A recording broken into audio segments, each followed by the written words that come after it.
کشمیر کی سیاسی اور قانونی تاریخ کے بارے میں اس پوڈ کاسٹ سیریز کی چوتھی قسط کے ساتھ میں ہوں عالیہ ناز کی.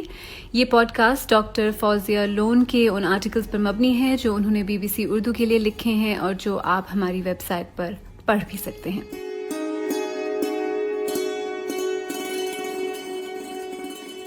تو پچھلی قسط میں بات ایک بہت ہی دلچسپ موڑ پر آ کر رکی تھی. ذکر اس وقت کا جب نہرو کو کشمیر میں گرفتار کیا گیا تھا.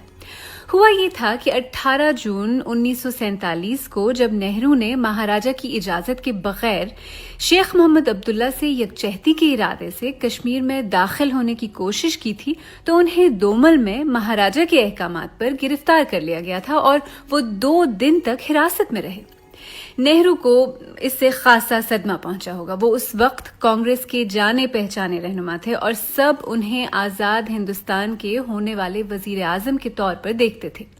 یعنی 1947 تک بھی مہاراجہ کے پاس اس قدر اختیار تھا کہ وہ اپنے احکامات پر جس طرح چاہتے عمل کروا سکتے تھے اور برطانوی حکومت کا ان پر کوئی کنٹرول نہیں تھا.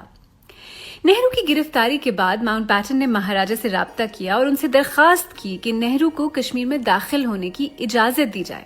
تاہم مہاراجہ نے انکار کر دیا.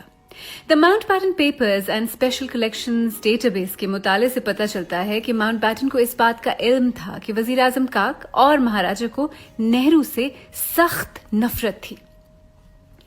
ماؤنٹ بیٹن کو یہ بھی پتا تھا کہ کانگریس پارٹی کے کسی بھی رہنما کے کشمیر جانے کو میڈیا اچھی نظر سے نہیں دیکھے گا.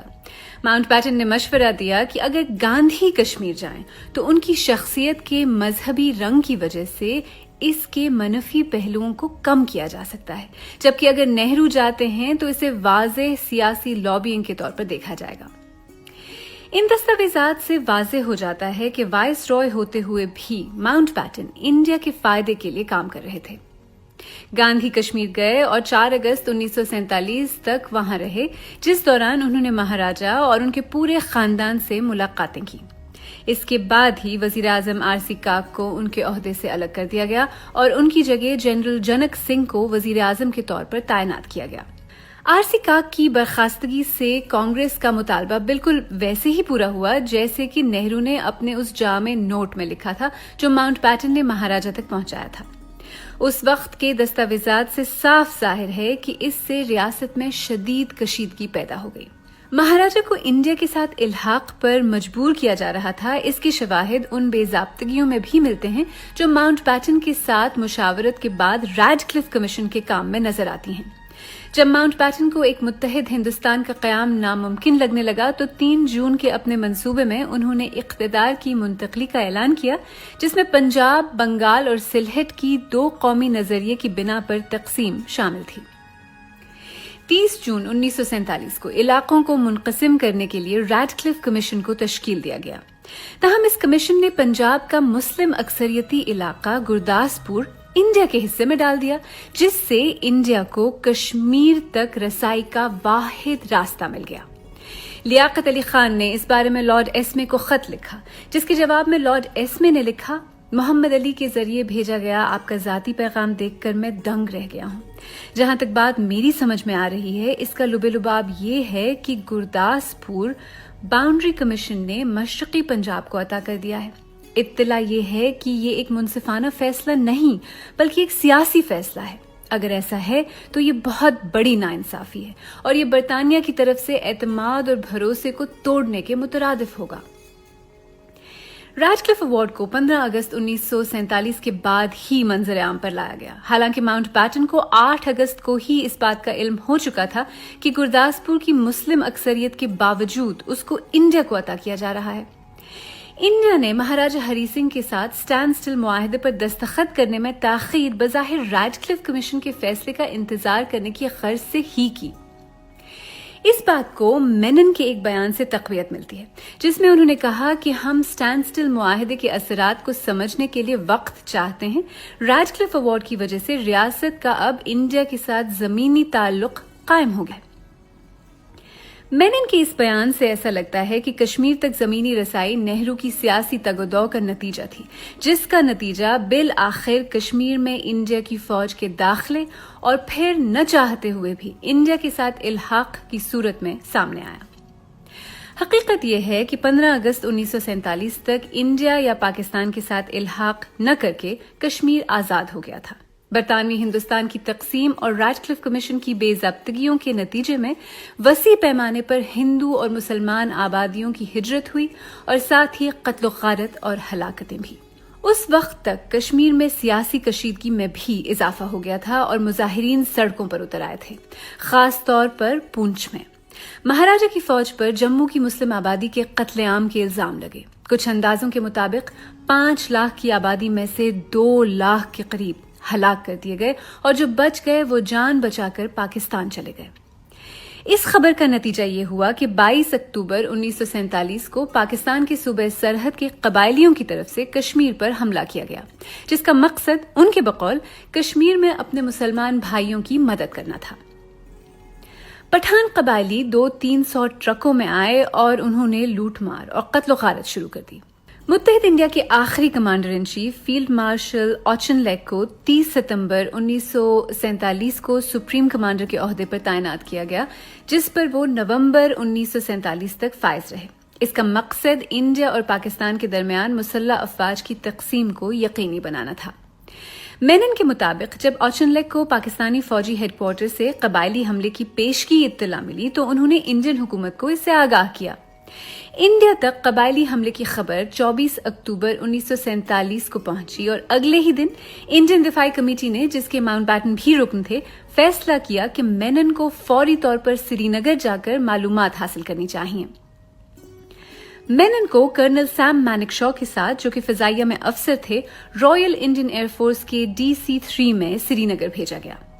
اس وقت پاکستانی فوج کے commander in chief general Mussoorie Pakistani فوج کے لیے ہتھیار خریدنے کی غرض سے لندن میں تھے، کیونکہ تقسیم کے وقت انہیں اسلحے میں حصہ نہیں ملا تھا۔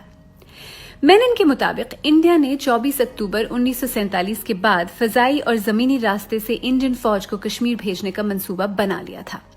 یہاں یہ بات واضح ہے کہ اس صورتحال میں انڈیا اور پاکستان کے درمیان جنگ شروع کرنے کے بجائے دونوں کی طرف سے قبائلیوں کے خلاف مشترکہ کارروائی کی جانی چاہیے تھی، خاص طور پر اس وجہ سے کہ دونوں فوجوں کا سپریم کمانڈر ایک ہی تھا، فیلڈ مارشل آچن لیک۔ قبائلی حملے کے بعد جو ہوا، اس سے کشمیر کی شاہی ریاست کی سیکیورٹی کا تحفظ کرنے میں برطانیہ کی غیر ذمہ داری، اخلاقی احتساب اور تیاری کی کمی ظاہر ہوتی ہے۔ کشمیر نے انڈیا اور نہ ہی پاکستان کے ساتھ الحاق کیا تھا۔ کشمیریوں کا تحفظ برطانیہ کی قانونی اور اخلاقی ذمہ داری تھی۔ اس قبائلی حملے کے بعد 25 اکتوبر 1947 کو مہاراجہ بھاگ کر جموں چلے گئے اور انہوں نے اپنے نئے وزیر اعظم مہاجن کو، جو جنک سنگھ کے بعد اس عہدے پر تعینات ہوئے تھے، فوجی مدد حاصل کرنے کے لیے دلی بھیجا۔ انڈیا نے الحاق کے بغیر مدد کرنے سے انکار کر دیا۔ 26 اکتوبر 1947 کو مہاراجہ نے ماؤنٹ بیٹن کو انڈیا کے ساتھ الحاق کرتے ہوئے ایک خط لکھا اور مینن کے مطابق جموں میں معاہدہ الحاق پر دستخط کیے۔ اسی دن مینن جموں میں نمودار ہوئے، مہاراجہ کے دستخط حاصل کیے اور ان سے کشمیر میں ان کی حکومت بحال کرنے کے لیے فوجی مدد کا وعدہ کیا۔ 27 اکتوبر 1947 ماؤنٹ بیٹن نے عارضی طور پر معاہدہ الحاق کو قبول کر لیا، اس شرط پر کہ کشمیر میں مہاراجہ کے انڈیا کے ساتھ اس فیصلے پر رائے شماری ہوگی۔ 26 اور 27 اکتوبر 1947 کو لکھے گئے 2 خط، پہلا مہاراجہ کی طرف سے ماؤنٹ بیٹن کو اور دوسرا ماؤنٹ بیٹن کی طرف سے مہاراجہ کو، اس معاہدہ الحاق کا حصہ ہیں جس پر مہاراجہ نے دستخط کیے۔ پہلے خط میں مہاراجہ نے الحاق کی پیشکش کی اور دوسرے میں ماؤنٹ بیٹن نے اس پیشکش کو قبول کیا۔ یہ 2 خط مل کر ایک بین الاقوامی معاہدے کی حیثیت رکھتے ہیں۔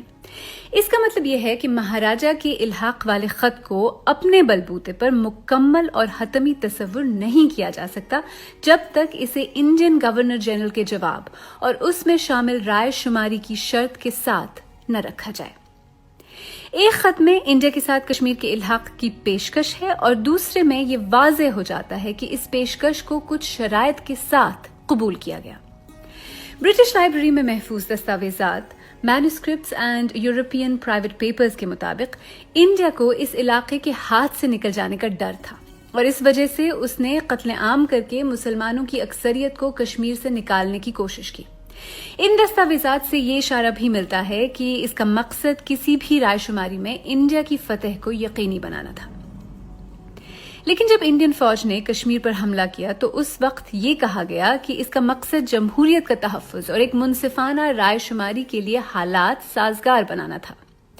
انڈیا نے یہ بھی کہا کہ اس کی فوج دراصل قبائلی حملے کے خلاف مہاراجا کی مدد کرنے کے لیے کشمیر میں داخل ہوئی۔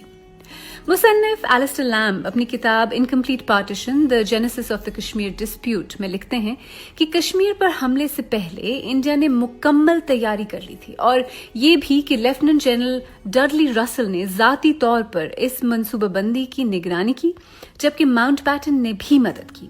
نہرو نے رائے شماری کے وعدے کو دہرایا اور یہ بھی کہا کہ ایسا کرنا انڈیا پر لازم ہے۔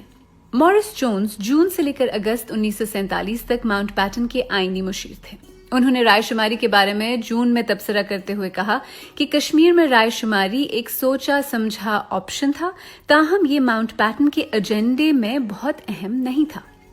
اور جب ماؤنٹ بیٹن نے آخرکار اکتوبر میں رائے شماری کی تجویز پیش کی تو بہت دیر ہو چکی تھی۔ اس وقت وہ وائس رائے نہیں تھے اور ان کے پاس رائے شماری کو یقینی بنانے کا اختیار نہیں تھا۔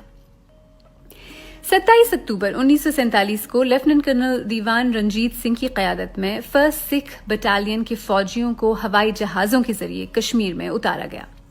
اس کے بعد پاکستان کے اس علاقے پر کنٹرول کے لیے فوج بھیج دی گئی جس پر قبائلیوں نے قبضہ کر لیا تھا، اور اس طرح انڈیا اور پاکستان کے درمیان پہلی جنگ کا آغاز ہوا، ایک ایسے وقت میں جب دونوں فوجوں کی قیادت برطانوی افسران کے ہاتھوں میں تھی۔ جب جنگ تھمی تو انڈیا نے سری نگر، جموں اور لداخ سمیت کشمیر کے کچھ حصوں پر قبضہ کر لیا تھا۔ دوسری طرف پاکستان نے کشمیر کے مغربی حصے کا کنٹرول حاصل کر لیا تھا، جسے انہوں نے آزاد کشمیر کا نام دیا اور جس کا دارالحکومت مظفر آباد تھا۔ کشمیر کے معاہدے الحاق کی قانونی حیثیت کے بارے میں سوال پہلی بار ایک ٹیلی گرام میں اٹھایا گیا، جو امریکی وزیر خارجہ کے محکمہ برائے جنوب مشرقی ایشیا کی طرف سے برطانوی فارن آفس کو بھیجا گیا۔ اس میں دیگر موضوعات کے ساتھ یہ سوال بھی اٹھایا گیا کہ اقوام متحدہ کی سیکیورٹی کاؤنسل کے پاس انڈیا کے ساتھ کشمیر کے الحاق کی قانونی حیثیت پر سوال کی کتنی گنجائش ہوگی۔ سر جیرلڈ فٹز مورس برطانوی فارن آفس میں قانونی مشیر تھے۔ اس ٹیلی گرام کے جواب میں انہوں نے 25 فروری 1948 کو اپنے جواب میں لکھا، میرے خیال میں سیکیورٹی کاؤنسل کے لیے یہ طے کرنا صحیح ہوگا کہ انڈیا کے ساتھ کشمیر کا الحاق جن حالات میں ہوا وہ امن و امان اور سیکیورٹی کو جو خطرہ لاحق ہوا اور اب بھی ہے، دراصل اس کی بنیادی جڑ ہے، اور یہ بھی کہ امن اور سیکیورٹی کو تب تک بحال نہیں کیا جا سکتا جب تک اس پر دوبارہ نظر نہ ڈالی جائے۔ ایسی صورت میں انہوں نے مزید کہا، میں یہ کہوں گا کہ یہ فیصلہ سیکیورٹی کاؤنسل کے اختیارات سے باہر نہیں کہ اس معاملے پر نظر ثانی کی جائے، اور کشمیر کے الحاق کا معاملہ پھر چاہے وہ انڈیا کے ساتھ ہو یا پاکستان کے ساتھ، اس فیصلے کی بنیاد صرف مہاراجا کے فیصلے سے بڑھ کر ہونی چاہیے، بھلے ہی کشمیر کا آئین مہاراجا کو ایسا فیصلہ کرنے کا حق دیتا ہو۔ 27 فروری 1948 کو سر جی فٹز مورس نے گورنمنٹ آف انڈیا ایکٹ 1935 اور پھر 1947 کے انڈین انڈیپینڈنس ایکٹ پر اپنی ابتدائی رائے دیتے ہوئے لکھا، ایسا معلوم ہوتا ہے کہ اگر کسی انڈین رجواڑے کے حاکم نے اپنی رضا سے آزادانہ طور پر بنا کسی دباؤ یا دھوکے کے الحاق کا اعلان کر دیا اور اس اعلان کو اس ملک کے گورنر جنرل نے قبول کر لیا تو پھر یہ الحاق جائز ہے، بھلے ہی اس رجواڑے کے آئین کے تحت اس حاکم کو ایسا کرنے کا اختیار حاصل ہو یا نہیں۔ یعنی اگر مہاراجا نے آزادانہ طور پر اپنی رضا سے انڈیا کے ساتھ الحاق کرنے کا فیصلہ کیا ہوتا اور اسے انڈیا کے گورنر جنرل نے قبول کر لیا ہوتا تو اس صورت میں یہ الحاق بین الاقوامی سطح پر جائز ہوتا۔ اس بات سے قطع نظر کہ مہاراجا کے پاس کشمیر کے آئین کے تحت ایسا کرنے کا اختیار تھا یا نہیں۔ اس نظریے کے تحت سر جی فٹز مورس نے یہ نتیجہ نکالا کہ اگر مہاراجا نے اپنی مرضی سے الحاق کا فیصلہ کیا تھا تو اس صورت میں الحاق تکنیکی طور پر جائز ہے۔ تاہم مہاراجا پر صرف انڈیا کی ہی طرف سے نہیں بلکہ گورنر جنرل ماؤنٹ بیٹن کی طرف سے بھی دباؤ تھا، اور اس کے ساتھ ساتھ گورنر جنرل نے الحاق کی پیشکش کو مشروط طور پر قبول کیا تھا۔ اس سے واضح ہو جاتا ہے کہ معاہدہ الحاق اپنے آپ میں ان وجوہات کی بنا پر جائز نہیں۔ ایک دوسرے نظریے سے اسی معاملے کو دیکھتے ہوئے سر جی فٹز مورس نے برطانوی بالادستی ختم ہو جانے پر رجواڑوں کے آزاد ریاستیں بن جانے کے امکان پر بھی غور کیا۔ انہوں نے لکھا یعنی معاملہ ایک آزاد ریاست کا دوسری آزاد ریاست کے ساتھ الحاق کا ہے۔ میرے خیال میں ایسے میں یہ کہا جا سکتا ہے کہ گورنمنٹ آف انڈیا ایکٹ 1935 جسے 1947 کے انڈین انڈیپینڈنس ایکٹ میں محفوظ کیا گیا ہے، محض اس عمل کی نشاندہی کرتا ہے جو الحاق کے لیے لازمی ہے، لیکن اس کا الحاق کے جائز یا ناجائز ہونے کے سوال پر کوئی اثر نہیں پڑتا۔ 1949 میں کامن ویلتھ ریلیشنز آفس کی درخواست پر سر جی فٹزمورس نے، جو برطانوی فارن آفس کے قانونی مشیر کی حیثیت سے انہوں نے یہ سب کچھ کیا، انہوں نے انڈیا کے ساتھ کشمیر کے الحاق پر اپنی ریوائزڈ رائے دی۔ اس بار انہوں نے اعتراف کیا کہ 27 فروری 1948 کی اپنی ابتدائی رائے دیتے ہوئے وہ کچھ حقائق سے ناآشنا تھے۔ نئے شواہد کی بنا پر انہوں نے کہا کہ انڈیا کے ساتھ کشمیر کا الحاق دراصل ناجائز تھا۔ انہوں نے کہا، مجھے ایک ایسے معاملے پر سوچ سمجھ کر اپنی رائے دینے کو کہا گیا ہے جس پر میں پچھلے سال اپنی ابتدائی رائے دے چکا ہوں، یعنی انڈیا کے ساتھ کشمیر کے الحاق کے جائز ہونے کا معاملہ۔ میں یہاں حقائق کو نہیں دہراؤں گا، تاہم کچھ حقائق سے میں پچھلے سال اس وقت آشنا نہیں تھا جب میں نے اپنی ابتدائی رائے دی تھی، اور ان حقائق کی روشنی میں اب میں اس نتیجے پر پہنچا ہوں کہ انڈیا کے ساتھ کشمیر کا الحاق بالکل ناجائز تصور کیا جا سکتا ہے جب تک کہ یہ پتہ نہ چلے، اور مجھے نہیں لگتا کہ ایسی کوئی بھی اطلاع ہے کہ پاکستان نے اس وقت تک کشمیر کے ساتھ اپنے اسٹینڈ سٹل معاہدے کی ایسی خلاف ورزیاں کی تھیں جن سے وہ معاہدہ ختم ہو گیا ہو۔